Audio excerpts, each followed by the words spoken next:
Hello everyone. स्वागत है आपका इग्नू क्लासेस में। आज हम करने वाले हैं BHIC 134 का एक बहुत ही इम्पॉर्टेंट टॉपिक, महलवाड़ी बंदोबस्त या महलवाड़ी व्यवस्था। तो ये ब्रिटिशर्स द्वारा इंडिया में लागू की गई थी भू राजस्व एकत्रित करने के लिए। ठीक है,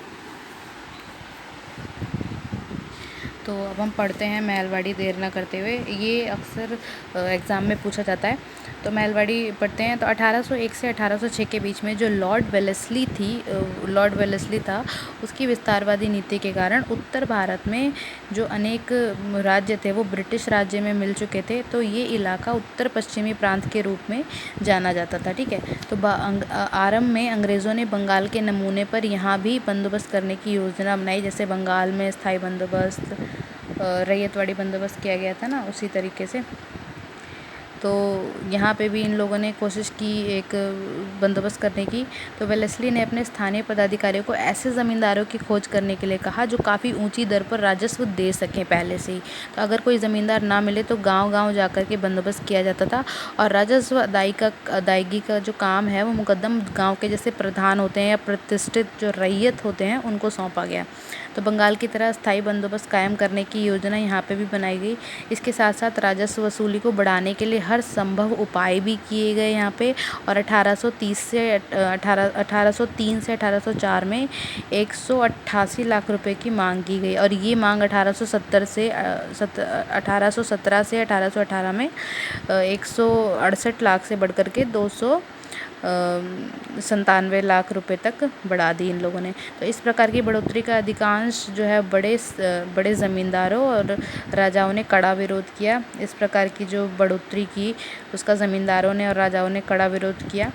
तो ये ज़मींदार और राजा पहले अपनी स्वतंत्रता लगभग खो चुके थे, और नए प्रशासन ने उनकी ज़मीनें भी छीन ली थी। तो जो पुराने ज़मींदार होते थे वो अंग्रेज़ों द्वारा मांगी गई रकम का जो भुगतान है वो नहीं कर सकते थे, और सरकार द्वारा उनकी संपत्ति जो थी वो बेच दी जा रही थी। तो अब सीधे सीधे गांव के प्रधान और मुकद्दम के माध्यम से राजस्व वसूली जो है वो ज़रूरी हो गई थी अंग्रेज़ों के लिए। तो राजस्व संबंधी खातों में एक वित्तीय इकाई के लिए महल शब्द का उपयोग किया गया है। यानी कि राजस्व संबंधी जो चीज़ें हैं उसमें एक वित्तीय इकाई है जो कि है महल, उसका उपयोग किया गया है।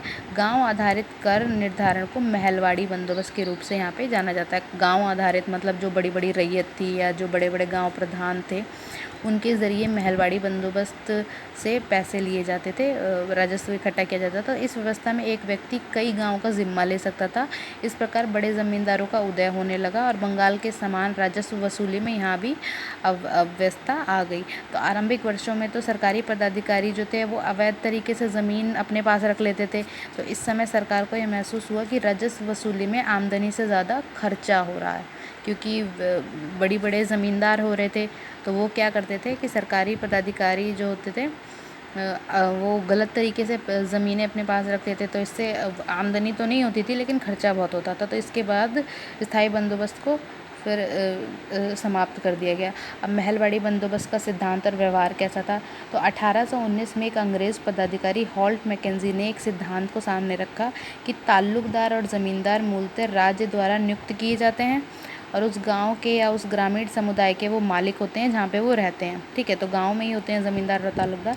तो उसने ये तर्क दिया कि सर्वेक्षण में उनके अधिकारों और भुगतान की राशि का उल्लेख होना चाहिए। यानी कि जो सर्वेक्षण होता है, जैसे कि जनगणना होती है, तो उस हिसाब से उनके अधिकारों का और उनके जो वो राजस्व देते हैं उसका उल्लेख होना चाहिए सर्वेक्षण में।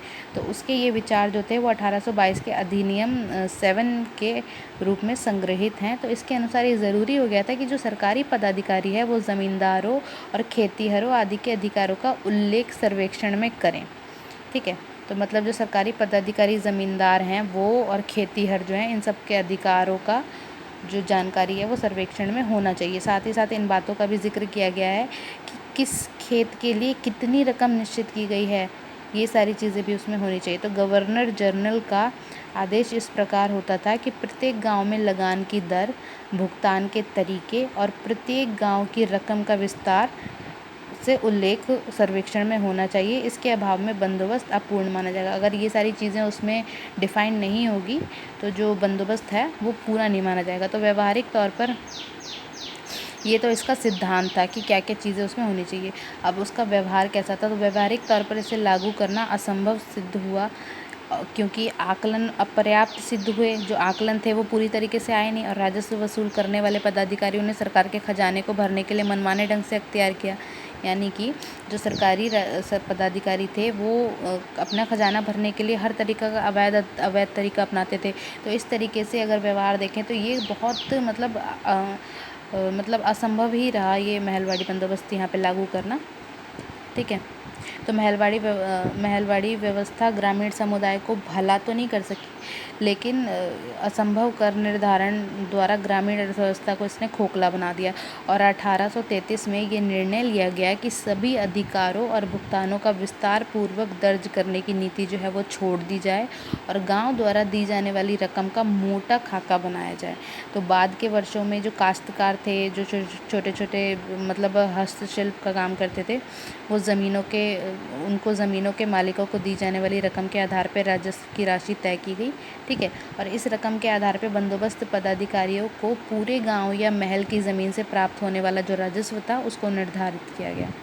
मतलब ये जो राशि तय की गई थी, इस पर पदाधिकारियों को पूरे गांव या फिर महल की ज़मीन से प्राप्त होने वाले राजस्व का निर्धारण किया गया। तो इस राशि का जो कुछ हिस्सा होता था, कम से कम 50% जो था वो हमें सरकार को अदा करना होता था, यानी ब्रिटिश शासन उसको ले जाता था। तो ये सारे आकलन अनुमान पर आधारित होते थे, इसका कोई भी मतलब पूरी तरीके से सर्वेक्षण के ज़रिए भी चीज़ें प्रॉपरली नहीं निकल पाती थी। तो ये सारे आकलन अनुमान पर आधारित थे, और इसमें कोई संदेह नहीं था कि अनुमान के आधार पर दरें ऊंची रखी गई हैं ताकि सरकार को अधिक से अधिक राजस्व प्राप्त हो। मतलब हर तरीके से ब्रिटिश शासन अपना ही भला सोच रही थी यहाँ पे। अब महलवाड़ी बंदोबस्त जो मतलब यूज़ तो की गई, लेकिन पूरी तरीके से ना वो सफल ही रही और ना ही वो पूरी तरीके से लागू हो पाई। तो महलवाड़ी बंदोबस्त के जो प्रभाव थे वो क्या पड़े वो देखते हैं। तो इस व्यवस्था का जो आरंभिक प्रभाव है वो ये हुआ कि जो बड़े ताल्लुकदार थे उनकी संख्या कम हो गई। ठीक है, और ब्रिटिश पदाधिकारियों ने जहाँ तक संभव हुआ, जितना हो सका, ग्रामीण ज़मींदारों से सीधा बंदोबस्त किया, और अगर किसी ताल्लुकदार ने न्यायालय की शरण ली तो इन पदाधिकारियों ने वहाँ भी ग्रामीण ज़मींदारों का समर्थन किया। तो ग्रामीण ज़मींदारों का समर्थन इसलिए किया गया क्योंकि उनसे अधिक राजस्व वसूला जा सकता था। ठीक है, तो वे ताल्लुकदारों से तो मुक्त हो गए, लेकिन सरकार के भारी कर के जाल में बुरी तरह फंस गए। मतलब जो ज़मींदार थे, ब्रिटिशर्स ने राजस्व वसूलने का ठेका दिया ज़मींदारों को, लेकिन ज़मींदारों ने अपने नीचे ताल्लुकदार नहीं रखे, क्योंकि अगर वो ताल्लुकदार रखते तो जो प्रॉफिट था वो बढ़ जाता। तो ऐसा क्या हुआ कि अगर ताल्लुकदार उसके लिए मतलब आवाज़ उठाते थे कि भाई हम इतना लगान जो है या फिर कर नहीं देंगे, तो वो न्यायालय की शरण लेता था। लेकिन उसमें क्या होता था कि ब्रिटिश शासन उसमें भी ज़मींदारों का ही साथ देते थे, क्योंकि ज़मींदार जो थे वो मोटा पैसा उनको देते थे। लेकिन ज़मींदार इस चीज़ में फंस गए, क्योंकि वो तो मोटा पैसा दे नहीं पा रहे थे। तो इसके परिणाम स्वरूप जो ग्रामीण ज़मींदार थे वो पूरी तरीके से ख़त्म हो गए।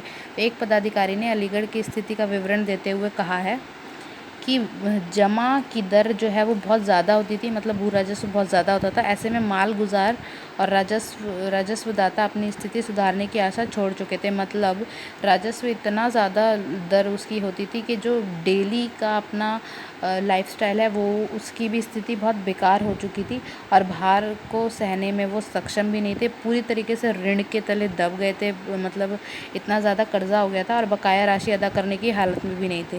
तो इसके परिणाम स्वरूप जो खेत के महाजन होते हैं और व्यापारियाँ होते हैं, उनके हाथ में जो है चीज़ें जाने लगी, जिन्होंने खेत के पुराने मालिकों को किसान से मजदूर बना दिया।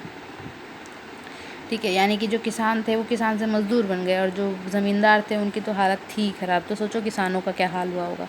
तो ऐसे ज़्यादातर वाणिज्य प्रधान जिलों में हुआ, जहां राजस्व का निर्धारण काफ़ी ऊंची दर पर किया गया था, और जहां के भूमिपतियों को 1833 के मंदी के कारण काफ़ी नुकसान हुआ।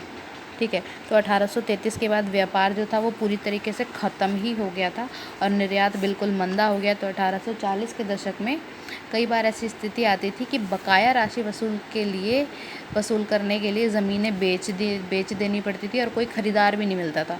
तो जो मद्रास प्रेसिडेंसी थी उसके समान इन इलाकों का कर इतना ऊंचा था कि कोई ख़रीदार मुनाफे की आशा कर ही नहीं सकता था। मतलब अगर मद्रास प्रेसिडेंसी के हिसाब से हम लोग देखें तो मतलब इतनी ज़्यादा यहाँ पे दिक्कत हो गई थी कि लोगों के पास पैसा ही नहीं था कि कोई ज़मीन भी उसकी ख़रीद पाए। तो अतः महलवाड़ी व्यवस्था के कारण 1830 और 40 के दशक में उत्तर भारत में गरीबी और तबाही पूरी तरीके से आ गई और 1857 के लोकप्रिय विद्रोह हो गया यहाँ पे।